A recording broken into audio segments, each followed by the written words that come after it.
Buat kalian yang mau mensupport channel ini dengan donasi, atau emang sekedar mau beli Mimin kopi, kalian bisa pilih antara Super Thanks atau Saweria. Gue sih nggak masalah kalian pilih yang mana. Cuma kalau bisa, lewat Saweria aja. Soalnya kalau YouTube, potongannya gede, 30%. Kalau Saweria, cuma 5%. Untuk link Saweria, kalian bisa klik aja di atas kanan nih. Atau bisa cek di kolom deskripsi.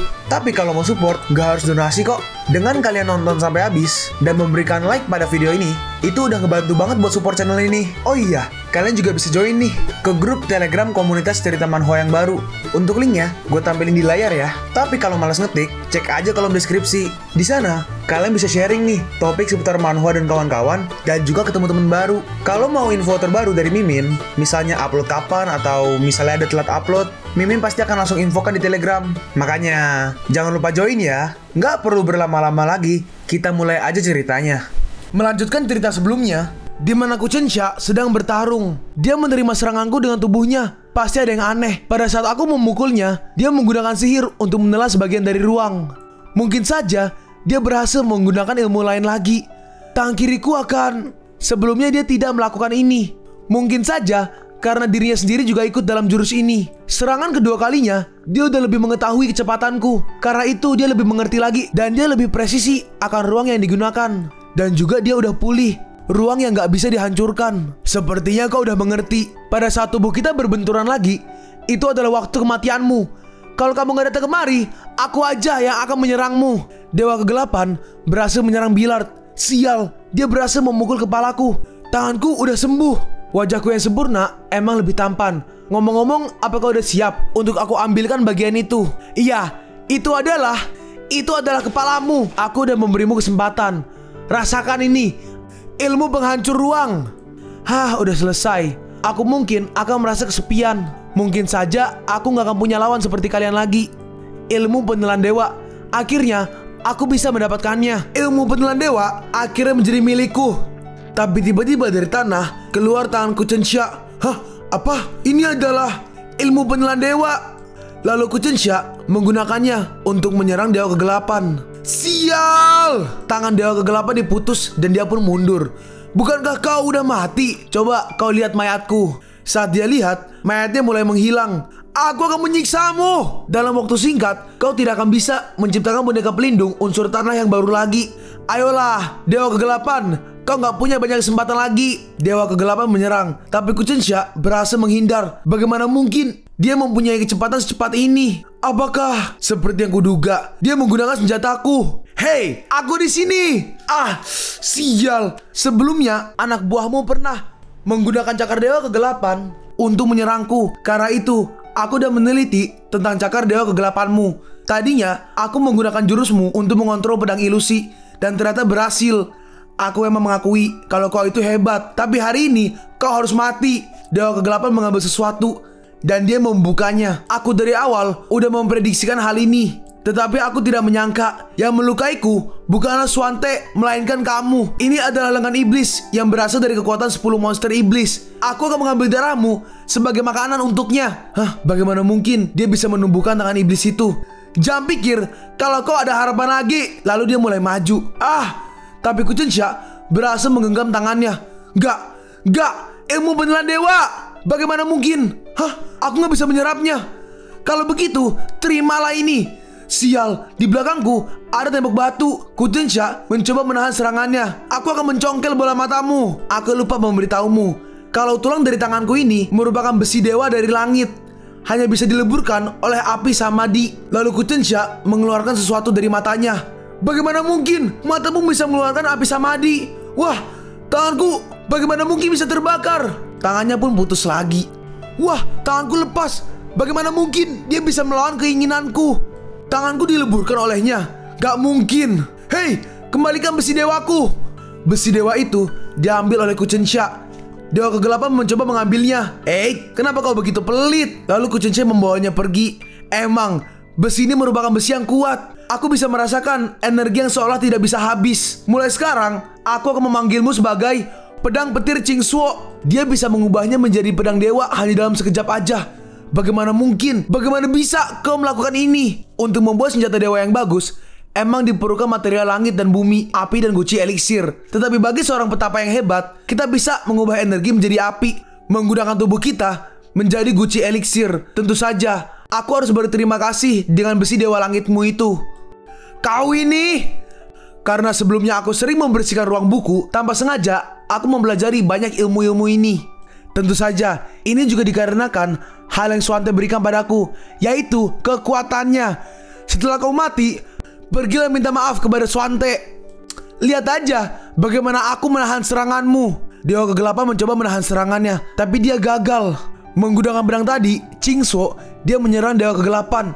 Serangannya kuat sekali. Serangannya berhasil mengenainya. Pendekar dewa kegelapan, ada apa denganmu? Mana ekspresimu yang senang tadi? Enggak, aku nggak terima. Kuchensha meluncurkan pedangnya. Tapi dengan ruang dimensi tadi, dewa kegelapan menahan pedangnya. Pedang yang aku gunakan untuk menyerangnya hilang. Kali ini, dia menelan ruang dimensi. Mungkin saja agar dia bisa tetap hidup. Tetapi jurus menelan ruang pasti membutuhkan energi yang banyak. Billard, lumayan juga kau. Tetapi, kau udah gak mempunyai senjata dewa lagi.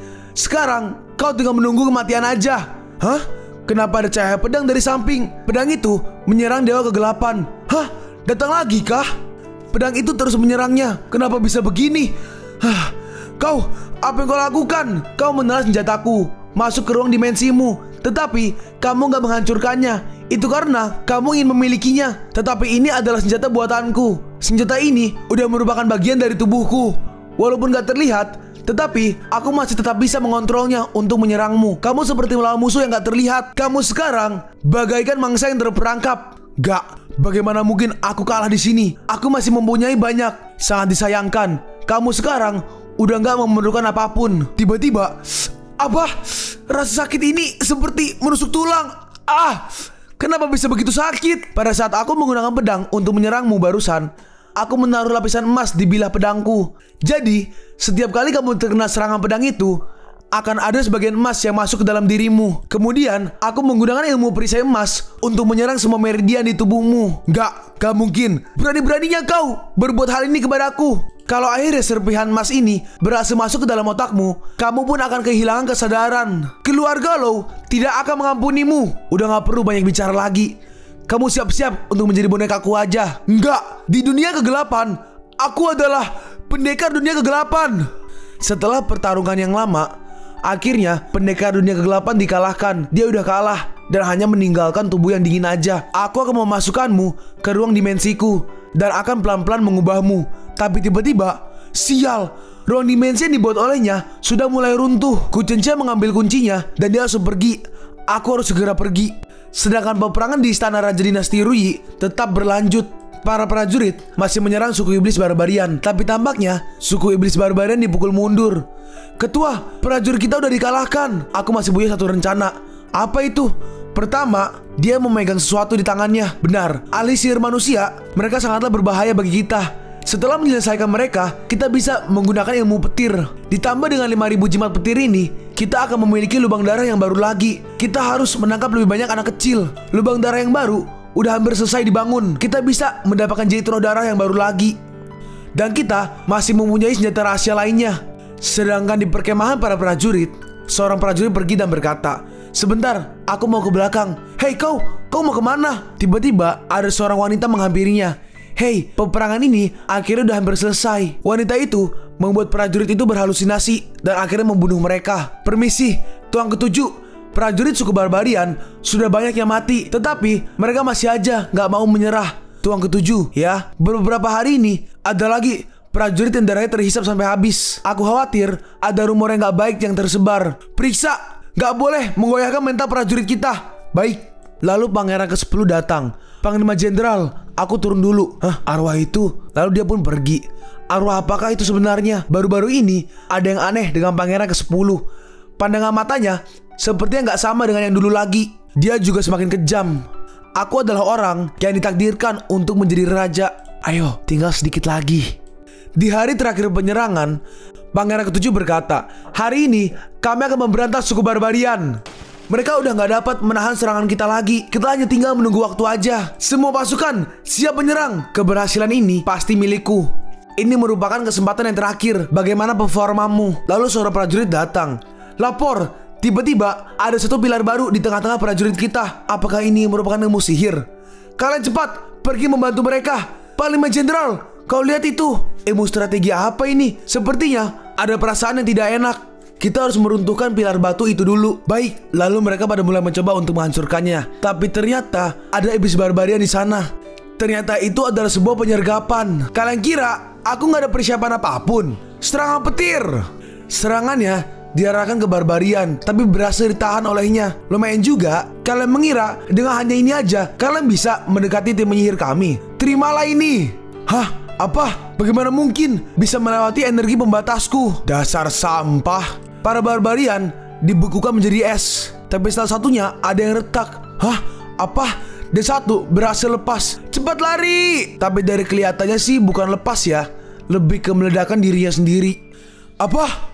Sepertinya aku terlalu merendahkan kekuatan suku iblis ini. Lalu muncul ketuanya. Apa yang aku takuti darimu? Berani-beraninya kau muncul di hadapanku. Kau ini cari mati. Benarkah? Apa kau pernah mendengarkan ilmu strategi memanggil petir? Luncurkan! Lalu suku barbarian melemparkan panah dengan petir. Ini, apakah ini ilmu strategi pemersatu petir? Di ruang sekecil ini, serangan ini bisa membunuh semua prajuritku. Sial, harus segera mundur. Para tiang itu juga mulai bereaksi. Ini pasti merupakan kemenangan bagi suku kami. Alangkah cantiknya pemandangan ini. Ternyata kekuatan kalian dari negara Ruyi cuma segitu aja. Sial, tuang ketujuh. Kalau begini terus, kita pasti akan kalah. Gak boleh tunggu lagi. Siapapun gak akan bertanggung jawab jika prajurit kita dihabisi. Aku harus memberitahu suku kecil ini kalau dinasti Ruyi adalah yang terkuat. Lalu pangeran ketujuh mulai memancarkan kekuatan. Tuang ketujuh, dia menggunakan jahit naga langit yang diberikan oleh raja. Ini adalah menggunakan jahit naga langit. Mungkin terlalu memaksakan diri sendiri, tapi ini udah cukup. Lenyaplah. Apa dia gak takut kalau prajuritnya juga terkena dampak dari serangan ini? Apa maksudnya ini? Lalu muncul serangan yang sangat besar. Apa? Hah? Gak terjadi apa-apa. Sabar. Apa ini? Keluar seperti semacam petir dari seorang prajurit Ruyi.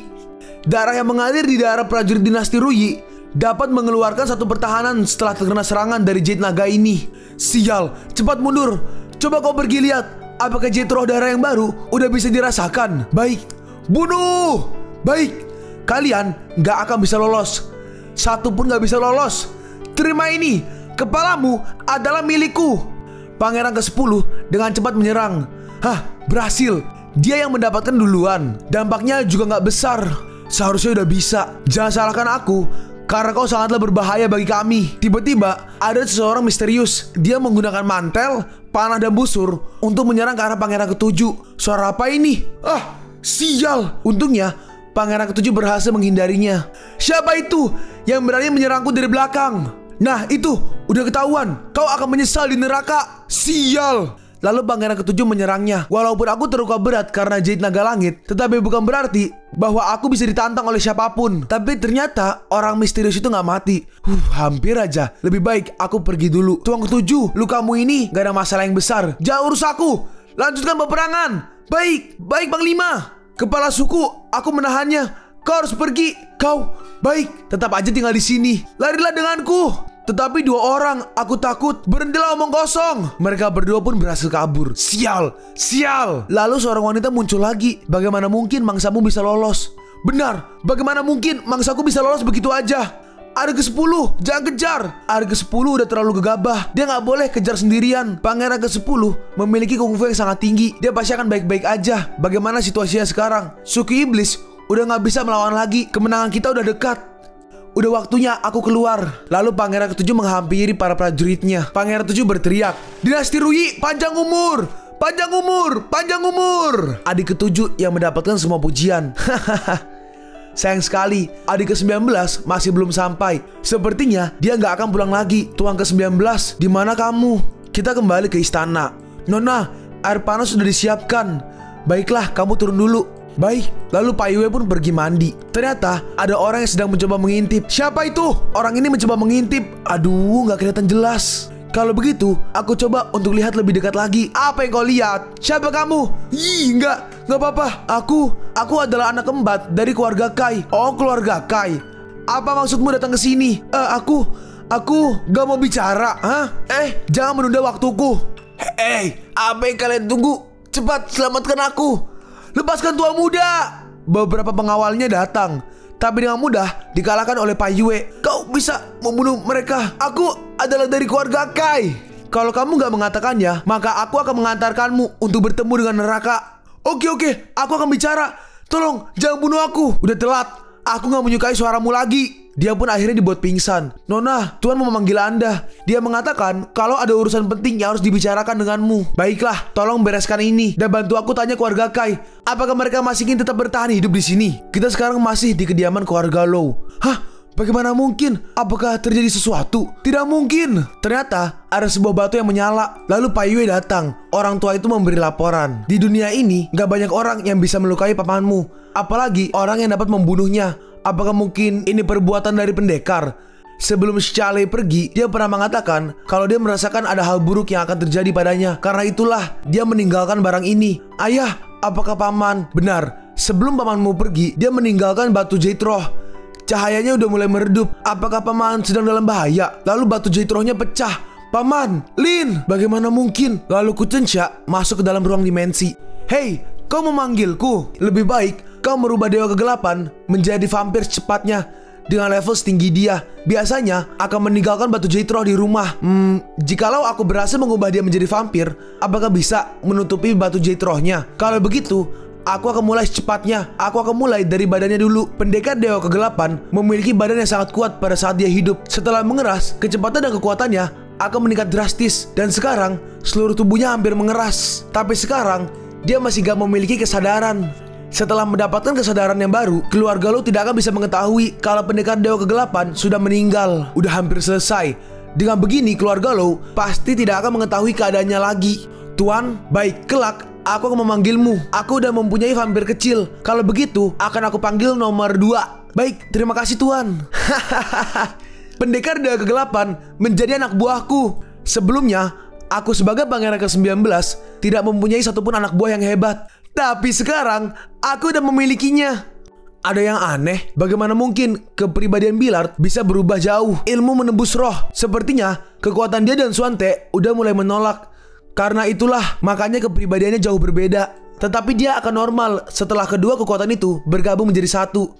Baju aku ini sepertinya gak cocok lagi denganku. Karena aku udah gak perlu perlindungan dari baju zirah lagi. Ganti. Baju inilah yang pantas dengan kedudukanku sekarang. Lumayan. Si idiot ini. Tetapi kenapa warna kulitnya bukan warna vampir? Itu karena dia terlalu kuat. Dia terlihat seperti manusia. Dan dia juga jauh lebih kuat darimu. Lebih kuat dariku. Apa kau sedang bercanda? Kalau gitu kau mau coba? Ya udah coba aja.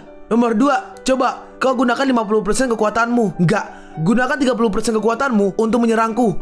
Baik Tuan. Sebentar. Kucensha pun diserang dan dia terpental sampai jauh. Kenapa bisa begini?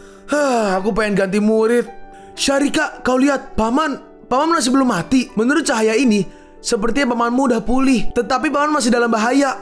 Aku harus mencarinya. Tunggu, orang yang bisa melukai Shale sampai begini, kau pasti bukan lawannya. Ini adalah tindakan bodoh. Lalu Pai Yue mengeluarkan sebuah jurus. Ini adalah dia mengubah jari menjadi pedang. Hawa pedang yang menjadi satu. Sharika, kekuatanmu. Sebelumnya, aku mendapatkannya secara nggak sengaja. Sekarang, aku memiliki kekuatan yang hampir sama dengan paman.